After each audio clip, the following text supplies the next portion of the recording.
আসসালামু আলাইকুম সুপ্রিয় দর্শক, আপনাদেরকে শুভেচ্ছা সহ আমন্ত্রণ জানাচ্ছি বাংলা ভিউ সংবাদে। সাথে আছি আমি ইসমতারা জাহান। প্রথমেই লতিফ ট্রাভেল সংবাদ শিরোনাম।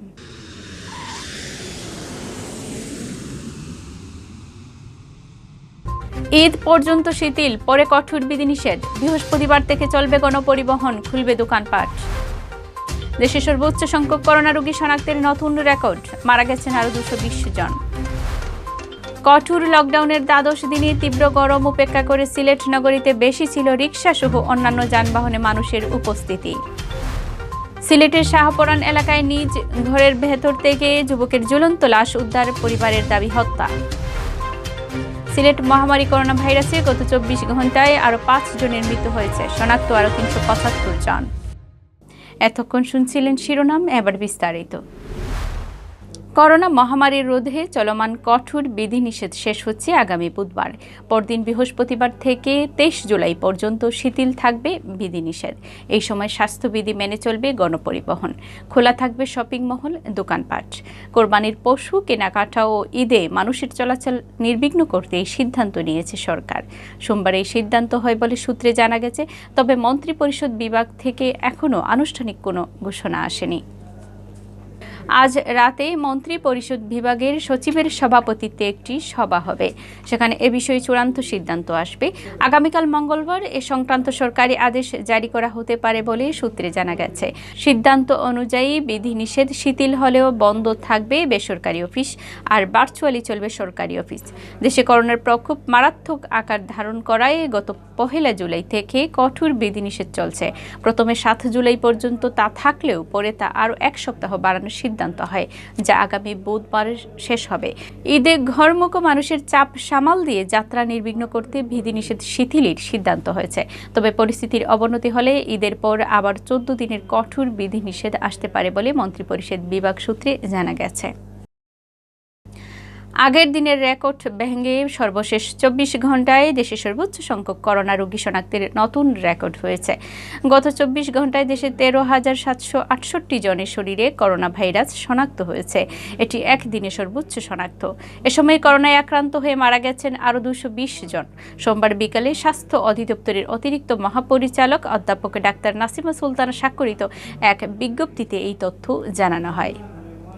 গত 24 ঘন্টায় নমুনা পরীক্ষা করা হয় 44,067 জনের।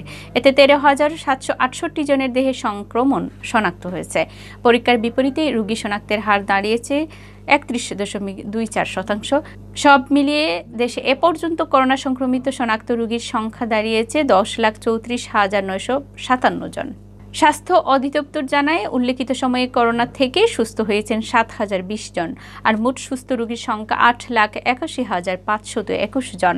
গত 24 ঘন্টায় মারা যাওয়া 220 জনের মধ্যে পুরুষ 142 জন, নারী 78 জন। তাদের মধ্যে 13 জন বাসায় ও বাকি 207 জন হাসপাতালে চিকিৎসাধীন অবস্থায় মারা যান। এ পর্যন্ত মোট মৃত্যু হয়েছে 16,639 জনের।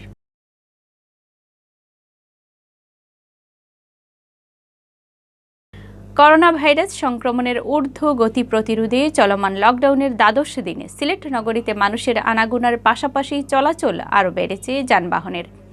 কোভিড-19 আক্রান্ত মানুষের সংক্রমণ ও মৃত্যুহারের ঊর্ধ্বগতির পরও লোকজনের গা ছাড়া ভাব ছিল অন্য দিনের তুলনায় বেশি। সোমবার দিনভর গরম উপেক্ষা করে রাস্তায় রিকশা সহ অন্যান্য যানবাহনে মানুষের উপস্থিতি তুলনামূলক বেশি লক্ষ্য করা গেছে। সিলেট নগরের বিভিন্ন গুরুত্বপূর্ণ এলাকা ঘুরে এ ধরনের চিত্র দেখা গেছে।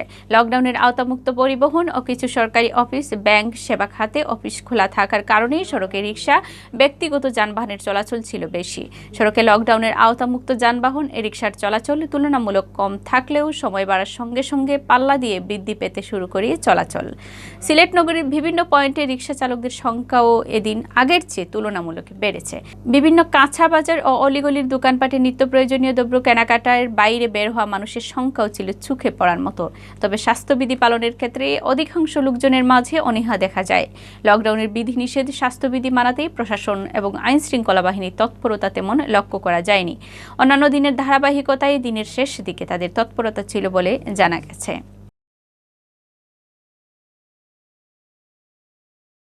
সিলেটের শাহপরান এলাকায় নিজ ঘরের ভেতর পাওয়া গেছে এক যুবকের ঝুলন্ত লাশ। সুমন আহমেদ নামের এই যুবক পরিবারের দাবি তাকে হত্যা করা হয়েছে, আর স্ত্রী প্রতিবেশীরা বলছেন নেশায় আসক্ত সুমন নিজেই করেছেন আত্মহত্যা। মোজাম্মেল হকের তোলা ছবিতে হাসান মাহমুদ শামীমের রিপোর্ট। শহরতলির শাহপরান এলাকার ভাটপাড়া কলোনির নিজ ঘরে পাওয়া যায় পেশায় রাজমিস্ত্রি সুমনের ঝুলন্ত লাশ। প্রাথমিকভাবে ঘরের দরজা ভেঙে সুমনের লাশ উদ্ধার করা হলেও তার পরিবারের দাবি তাকে হত্যা করা হয়েছে। সুমনের ভাইয়ের অভিযোগ, স্ত্রীর পরকীয়া প্রেমের বলি হয়েছেন সুমন। আমি তার বড় ভাই, আমার ক্লিয়ার হইতে পারে না যে ভাই ওলা সমস্যা। মানে আমি কিছু তার মুখটা কি বুঝতাম পারছি, তার কথাবার্তায় হেউটিয়া হয়েছে যে তার বউর নাকি FIR চলে। কারণ এরকম জিনিস লজ্জাজনক জিনিস, বাইরের লোকে কথা বলতে মানে লজ্জাজনকভাবে হয়। আসলে আমার ভাই যেহেতু জিটি করছে, তারা আমার বাইরে পরিকল্পিতভাবে হত্যা করছে। আমার বাইর মরার সময় যদি মানুষ আত্মহত্যাই করবে, তাহলে তার পা কেন চেয়ারের উপরে দাঁড় করানো আছিল। অন্যদিকে সুমনের স্ত্রী বলছেন নেশায় আসক্ত ছিলেন সুমন। নেশা করে তাকে মারধরও করতেন। স্বামী হারিয়ে 2 সন্তান নিয়ে চোখে রাজ্যের অন্ধকার দেখছেন তিনি। তাই নেশা করিয়া 2 দিন 3 দিন বড় লাগুম, তখন যদি আমি দেখা যায় তাই আমার অত্যাচার করইন, আমারে মারইন, দরইন, গালাগালি হরইন, বকাবকি হরইন। এই ডরাইয়া মনে করেন আমি খালকে গিয়া ডরাইয়া তাই আমি ডাকছি। ডাকার পরে কোনো সারা শব্দ আমি পাইছি না। আমিও ওই হিসাবে বই দিছি, হয় যে আমার জামাই তো এমনি নিশাযুক্ত থাকে, তো হয়তো নিশা খাইয়া কিবা হয়তো টাল হইয়া পড়ি তাছে এরকম যে হইব আমি তো কল্পনার বারও আমি এরকম ভাবছিলাম না। মেয়ের সংসারে এমন অশনি কাণ্ডের কথা বলতে গিয়ে কান্নায় ভেঙে পড়ছিলেন নিহত সুমনের শাশুড়ি। তো হয়েছে তা আমি কইতে পারলাম না। তাই আগর দিনে আইসইন, আইয়া ফুরি দিছইন, ফুরি তাই নিচ লাগিয়া। আর আগর দিনে আইয়া তাই ফুরি দিয়া গেছইন, সকালে 10টার দিকে কইছেন ফুরি অসুস্থ, ফুরিরে দিয়া গেছইন। বাদে আমার বইনে উঠিয়া কইছেন যে কাপড় কই ফুরি, কাপড় পরতন লাগি। বাদে কইছেন ওটা আমি বিকালে লই আমি নিজেও কইতে পারলাম না, ওটা লাগি তো আমিও তো টেনশন। যে কলোনির ঘরে সুমনের মৃতদেহ পাওয়া গেছে তার পাশের প্রতিবেশীরাও বলছেন নানা কথা। মানুষ হিসাবে বালা আসলে কিন্তু নিশা মাতি এলাম বালা আসলে কিন্তু নিশা করে গঞ্জা খাইলে গন্ধ হয়, আমার লাগা গন্ধানি গন্ধ হয়। ঘটনা তো হইলো তারা জামাই বউ ঝগড়া লাগছে, তার গার্জেন খোয়াইতো না, এরাও আইতো না, এরা দিত তো তারা কিলা দিলে তার উপরে ডিফেন্স করিয়া খুকা এটা নারীরে কিলা দিলে একলা ডিফেন্স করিয়া যেদিন এ আনিয়া ঘরের ভিতরে অত্যাচার মায়ের দৈর করে। এ ব্যাপারে সুষ্ঠু তদন্তের পরে বেরিয়ে আসবে মূল তথ্য। তবে প্রাথমিক তদন্তে মিলেছে আত্মহত্যার আলামত, এমনটাই জানালেন স্থানীয় শাহপরান থানার ওসি। আমাদের প্রাথমিক তদন্তে এটা আত্মহত্যা। বাবাও বলছেন যে বউয়ের সাথে মনোমালিন্য ছিল, আর রাত্রে 11টা শ্বশুরবাড়িতে খেয়ে এসে এখানে ছিল, আর ভিতর থেকে ছিটখানি লাগানো ছিল, ওনারা এসে দরজা ভেঙে করছেন, পুলিশ সহ ঢুকছেন। আর বাবা নিজেই বলছেন আত্মহত্যা। তারপরে আমাদের তদন্ত তো থাকেই, সবসময় অব্যাহত আমরা দেখব। হাসান মোহাম্মদ শামীম, বাংলা ভিউ, সিলেট। সিলেটে করোনা সংক্রমণ বাড়ছে আশঙ্কাজনক হারে। প্রকোপ রুখতে লকডাউনের মধ্যেও গত কয়েকদিন থেকে থামছে না করোনার মৃত্যু। মহামারী করোনা ভাইরাসে গত 24 ঘন্টায় সিলেটে আরও 5 জনের মৃত্যু হয়েছে। সেই সাথে করোনা শনাক্ত হয়েছে আরও 375 জনের। সোমবার স্বাস্থ্য অধিদপ্তরের সিলেট বিভাগীয় পরিচালকের কার্যালয় থেকে প্রেরিত এক প্রতিবেদনে এই তথ্য জানানো হয়েছে। প্রতিবেদনে উল্লেখ করা হয়ে গেল 24 ঘন্টায় সিলেটের 4টি ল্যাবে নমুনা পরীক্ষায় 375 জন করোনা আক্রান্ত শনাক্ত হন। নতুন এই 375 জন সহ সিলেট বিভাগে করোনা প্রমাণিত রোগীর সংখ্যা দাঁড়িয়েছে 29,918 জন। গেল 24 ঘন্টায় সুস্থ হয়েছেন 293 জন। এ নিয়ে সিলেট বিভাগে করোনা আক্রান্তের মধ্য থেকে সুস্থ হওয়ার সংখ্যা দাঁড়ালো 25,165 জন।